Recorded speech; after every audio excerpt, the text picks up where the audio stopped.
ethical, trustworthy, and community-oriented, these are just a few words that describe a justice of the peace.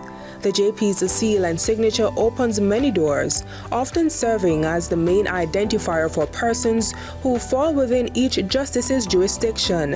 And this can certainly be a breeding ground for corruption if one strict rule is not adhered to. According to Section 15 of the JP Act, the office of a Justice of the Peace is not an office of emolument. Simply put, their duties should be performed free of charge.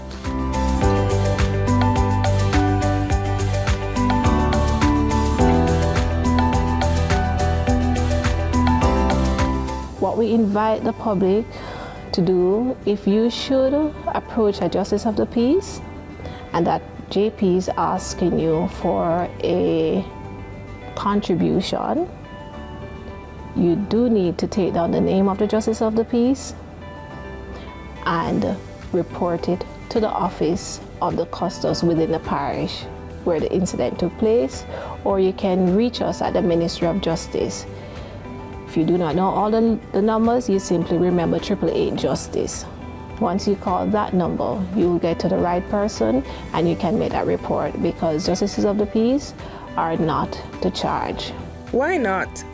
Well, the Code of Conduct for JPs points to two related reasons. First, this office and the duties it discharges are not meant for personal benefit. It's a community service.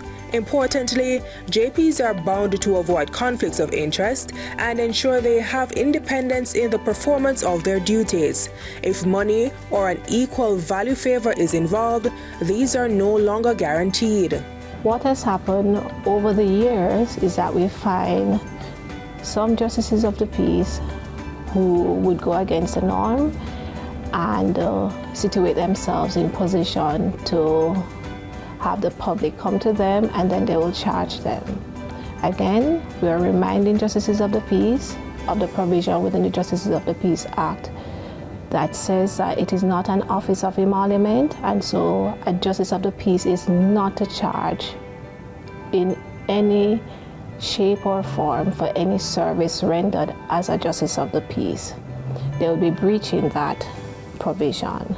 So what happens if a Justice of the Peace is found guilty of breaching this code of ethic? Well, that justice may lose the position.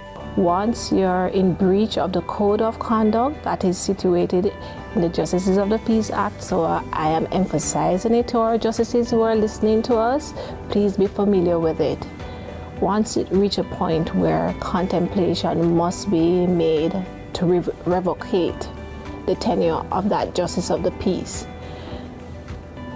and it is granted, there is no reapplication, there is no appeal to the process.